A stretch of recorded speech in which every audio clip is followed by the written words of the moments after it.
Assalomu alaykum қазақ елі. Bismillah deb видео бастап жатырық. Бүгінгі тақырып ең көп бізде болатын тақырыптың біреуі май санамай касторы масло. Ең көп вопрос касторы масло. Май санамай не істейді? Қайдан аламыз? Қалай ішеміз? Ең көп вопростың біреуі. Қалай дайындаймыз? Осы 4 вопрос. Қалай дайындаймыз? Қалай ішеміз? Неге көмек береді? Қай кезде ішеміз?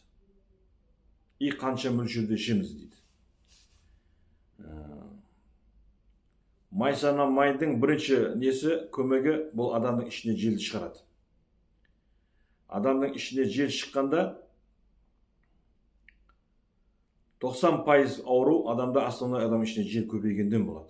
Бәрі ауру бастап кеп адам ішіне жел көбейгенден болады. Сіз оған сенбесеңіз, осы касторы маслоны 6 күн ішіп көретін болсаңыз, сол кезде пайдасын көресіздер. Сол кезде сіздің жылдап жүрген тізе ауруыңыз кетіп қалуы мүмкін. Сіздің жылдап жүрген табан ауруыңыз кетіп қалуы мүмкін. Сіздің жылдап жүрген омыртқа ауруыңыз кетіп қалуы мүмкін. Сіздің жылдап жүрген бауырдың ауруы, өттің ауруы, бүйректің ауруы, үстіңіздің қышыма кожаный аурулар кетіп қалуы мүмкін. Бұны ішкен кезде құрттар шығып кетеді. Ол еще құрттар шығарады бұл еще. Май санамай бұл универсальный май есептенеді. Бұл май сізге ешқандай зиян келтірмейді, потому что бұл оригинал май есептенеді. Әркім әрдеңе айтады, на самом деле оригинал май. Обычно аптекадағы май санамайын аламыз касторы масло. Май санамай деп айтылады, қазақшасы касторы масло.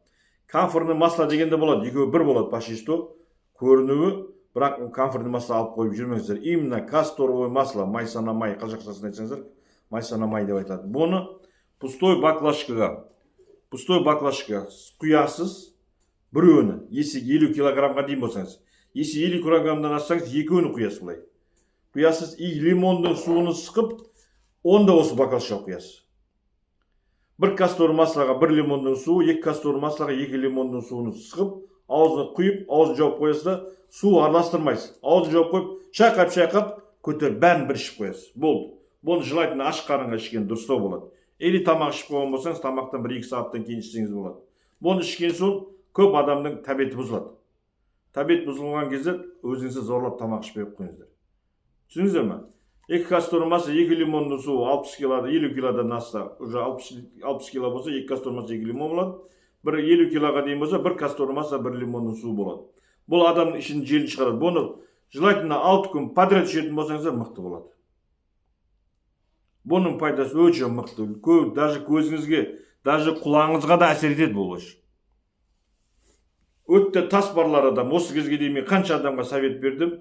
Бірде бір адам менің өтімде тас бар тұғын, касторы масло ішіп, менде приступ берді деген естіген жоқпын. Өтім майланғандарға, фиброзға да ол болады ішуге. Бір рет, 2 рет ішуге ол постоянно емес.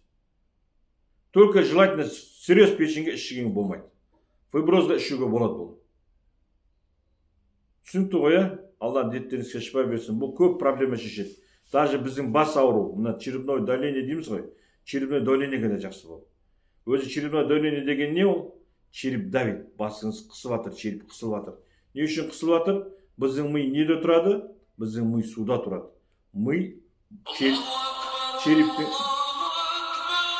черептің ішінде суда тұрады. Сол су күнде 10-15 миллиграмм жиналып тұрады екен бұлай. Одан артқан су кеп кіндің астына, через спинной мозг кеп кіндің астына жиналады екен. Адам ішіне жел болса, соны сықады екен. Сол кезде как будто насос істеп тұр, или компрессор істеп тұр, басы жауып тұрған сияқты басыңыз ауыра береді. Адамдар жылдап бас ауырып жүреді. Соған именно май санамайын 6 күн подряд ішетін болсаңыздар, черепное давление қайықта екенін ұмытып кетесіз. Иншалла. Түсіндіңіз бе? Алла дерттеріңізге шипа берсін, ауырмаңыздар, ем болсын бәріңізге. Май санамай аптекадан алып іше бересіздер. Обычный лимонның суын сықып істесеңіздер болады, или болмаса мынандай именно лимонный соус деп айтылады, осындай лимонный соустарды қолдансаңыздар да бола береді.